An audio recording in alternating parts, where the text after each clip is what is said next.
taking another run at it. Shannon, what do you expect from Bress next year? Skip, unless he was injured, we're seeing the beginning of the end. It looked like the last month and a half of the season, Skip. He fell off a cliff. 6 starts going back to the Cowboys, 7 touchdowns, 5 interceptions.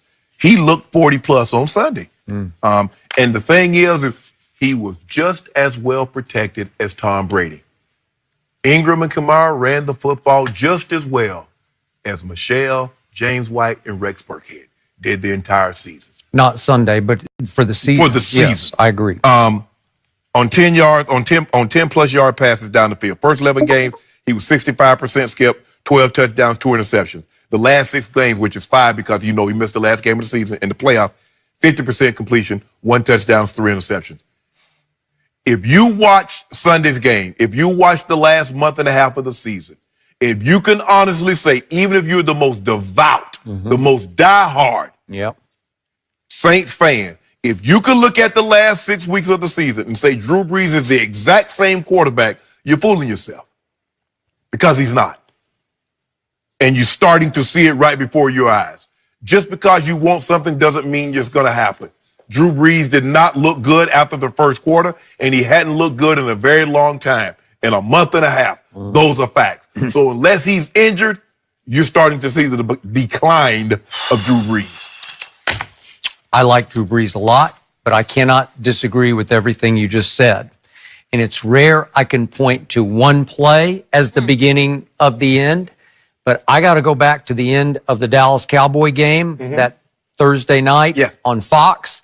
And this is the most shocking play of the year to me. This knocked me over because I didn't see this coming because, remember, my guy Dak had just lost the football. Right. And Drew Brees had the football, and he did this. What? He threw it right to Jordan Lewis. Yeah. And I'm thinking, can we at least hold him to a field goal? Because you just thought Drew Brees, who's been exceptional, he's been Brady-esque in those situations. I thought he would drive him down at least for the tying field goal. It was 13-10. I was praying for overtime. I don't actually pray for these things, but I'm just saying that as a figure of speech. Right. I'm hoping for overtime because that's the best. That'd be the best case scenario. Okay. Well, then that happened, and he throws a little sidearm pass right to Jordan Lewis, the nickelback.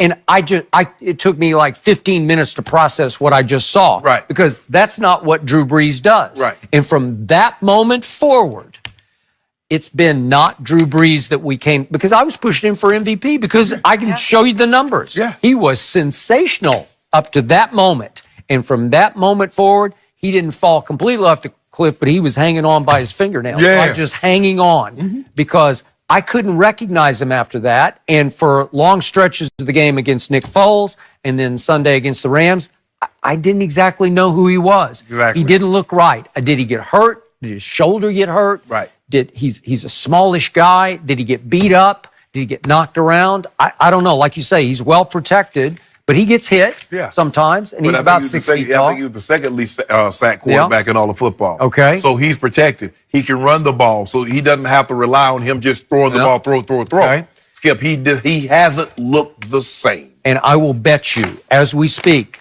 Sean Payton is somewhere thinking he hasn't looked the same. Sean Payton is thinking, gee, at some point, I'm going to have to tell him he has to go home. Yeah. And I don't know when that is. You want that to be handled perfectly. You want Drew to be able to say, I need to go home. Right. There's no perfect situation when the player wants to continue to play, but as an organization and the head coach, you start to see decline, and you want him to go away. That's not going to be perfect. You like to see a guy do like a John Elway. You know what?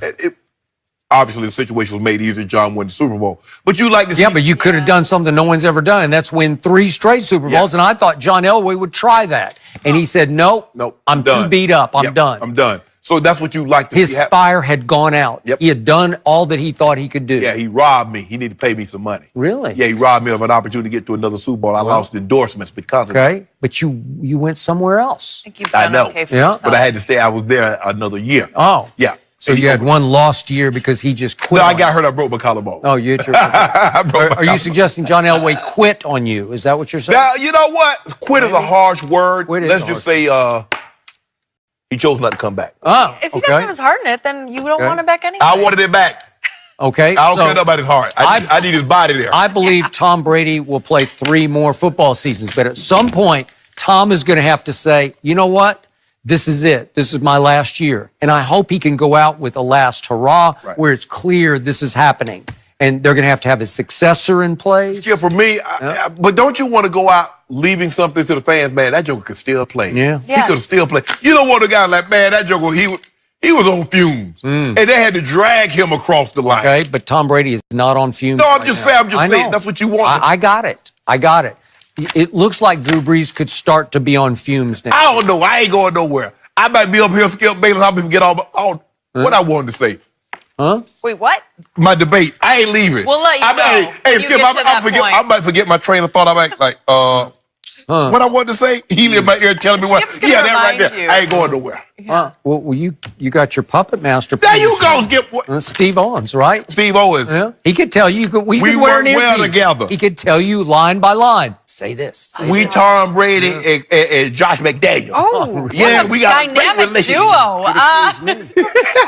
Well, Carmelo Anthony end up here in LA with LeBron. That'd be an interesting duo. We'll discuss next.